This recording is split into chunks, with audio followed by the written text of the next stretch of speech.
Kwanza tuwapongeze wekundu wa Msimbazi Simba kwa kile ambacho wamekifanya, maana yake wameleta heshima kubwa kwa taifa la Tanzania, kwa sababu ilikuwa sio mechi nyepesi, ni mechi nzito sana kuweza kuwakabili Stellenbosch tena wakiwa nyumbani kwao. Ukiangalia leo kwa wachezaji wao jinsi walivyocheza, kina Trole, lakini vile vile pia kina Ndule, kina Titus, ni wachezaji ambao kweli walionekana wana quality ya kuweza kuizuia Simba kuweza kusogea kwenda finali, kwa sababu ukiangalia tangu mchezo unaanza golikipa wa Stellenbosch alikuwa akili yake kubwa ni kupeleka mchezo mbele, lakini pia mabeki wote, safu ya ulinzi yote ya Stellenbosch ilikuwa na akili kubwa zaidi kwenda kupeleka mpira mbele, mashambulizi kwa haraka. Lakini pia angalia hata kipindi cha kwanza Simba on target tu wamepiga moja kwa 3, maana yake ni wazi walikuwa wamezidiwa kwa asilimia kubwa. Sasa unaona kipindi cha kwanza kinaisha, wekundu wa Msimbazi Simba wanakuwa na umiliki wa mpira kwa asilimia 48, maana yake ni wazi kwamba walizidiwa kwa 52.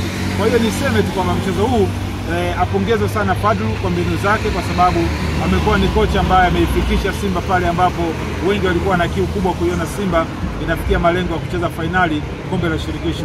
Ukiangalia mchezo huu kwa kipindi cha kwanza Simba walivyocheza, safu yake ya ulinzi, Zimbwe, Mohamed Hussein, lakini pia Shamwa Karabwa, jinsi ambavyo wamecheza, ni wazi kabisa kwamba walistahili kwenda hatua ya fainali, ingawa wamekutana na mtihani mkubwa sana. Tuseme jinsi ambavyo mtu kama Elim Panzu leo hakuonekana sana, kwa sababu timu ilikuwa haichezi zile pasi ambazo zimezoeleka kuchezwa.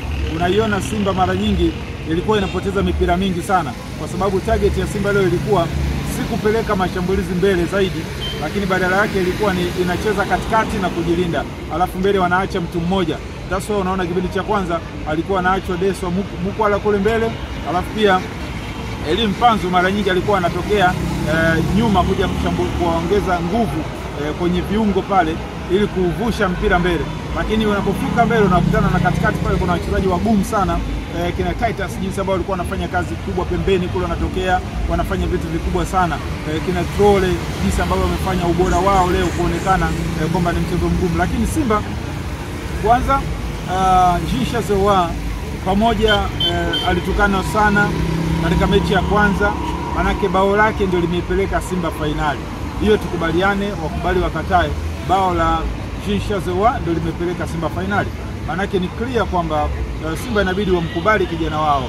Ingawa leo Simba sio kwamba tuseme imecheza vizuri ama hajacheza vizuri. Mpango wa Fadlu ulikuwa ni kuivusha Simba kucheza fainali. Haijalishi unakamata mpira, unaachia, unatoa nje, unafanya nini, lakini kwa lolote na liwe Simba leo ilikuwa na target moja tu, kufanya iweze kucheza fainali. Sasa unaona kipindi cha kwanza kinaisha, Simba wamezidiwa mpaka ukiangalia mashuti ya kulenga goli, manake Simba wamelenga goli mara moja, Stellenbosch wamelenga goli mara 3, lakini pia position umiliki wa mpira 48 kwa 52.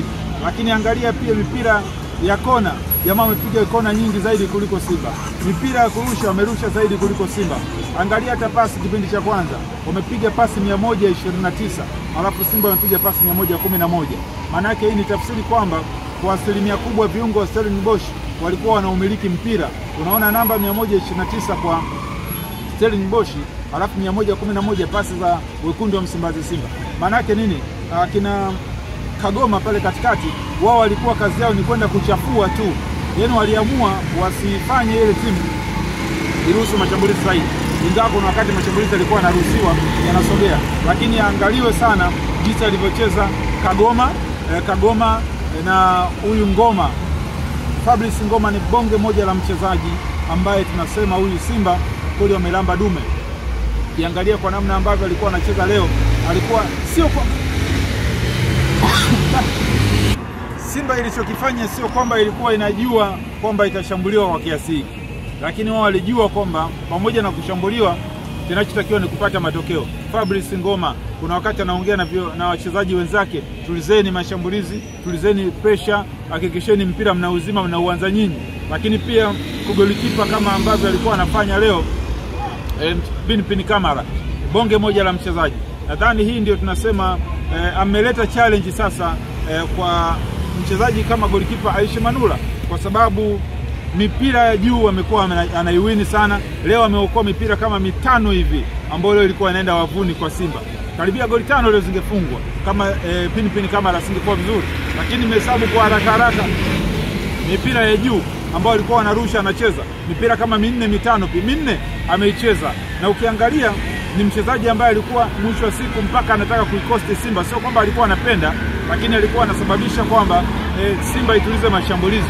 Ukiangalia alipokuwa anacheza anapoteza muda mwingi, ni kama Mwarabu. Leo alikuwa pini kama ni Mwarabu kabisa.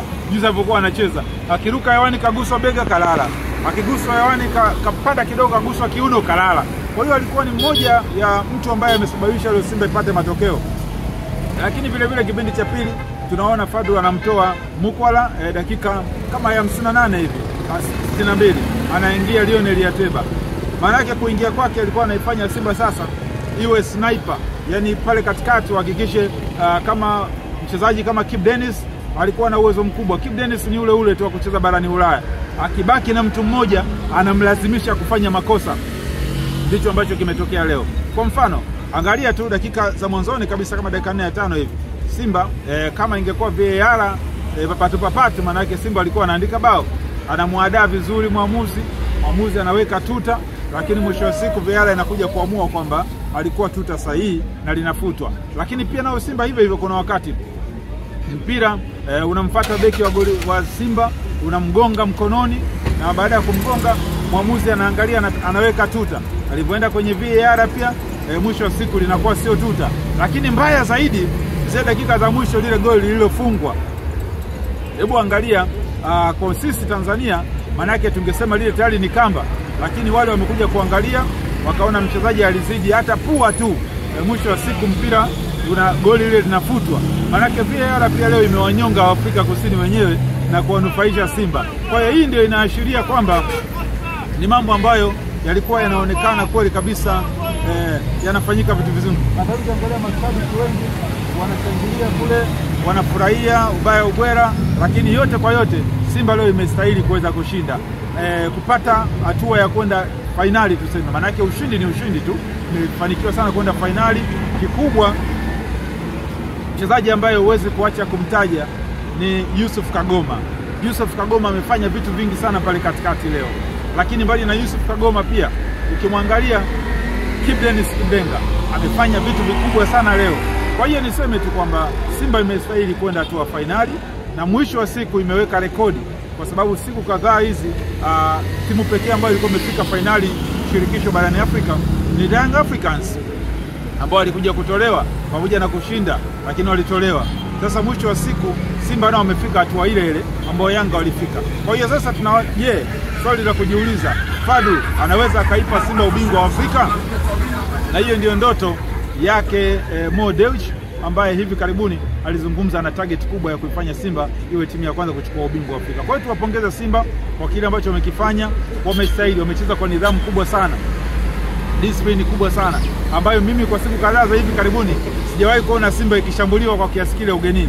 Maana yake nilikuwa naona Simba inaweza ikashambulia yeye na ikawini mipira mingi, lakini unaona Simba leo yani walikuwa hawapo katika shepu ya kusema kwamba wanataka kumiliki mpira. Badala yake waliwaachia kwa asilimia zaidi ya 60 Stellenbosch kuweza kumiliki mpira. Mwisho wa siku walikuwa wanatumia counter attack, na anakuja kutolewa Zimbo Junior, anaingizwa Noma, lakini vile vile anaingia Shemalon Fondo. Hawa wote wanakuja kuimarisha safu ya ulinzi.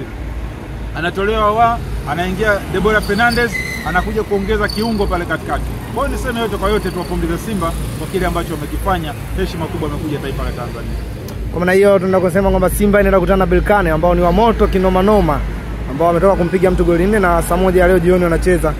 Simba inamsubiri kati ya Constantine ama Berkane. Kwa mtazamo wako ni timu gani ambao unaiona ni bora kukutana na Simba? Sasa Berkane ni kitu kingine. Berkane ni timu moja kubwa sana, lakini pia ni timu ambayo timu ambayo imecheza na Simba Stellenbosch imepigwa na Berkane goli 8. Sasa fikiria hapo Simba inatamani ikutane na nani? Manake kwa haraka Simba inatamani ikutane na Constantine Ses. Ambao na kocha wao ni kocha ambaye anajulikana zaidi kwa Simba na taifa la Tanzania, Eredin Madu, ambaye huyu hata pia klabu ya Yanga pia walikuwa wanamtamani sana kwa kipindi fulani kabla hawajampata kipindi kile Sidi Ramovic. Kwa hiyo mwisho wa siku Simba inatamani kukutana na CS Constantine.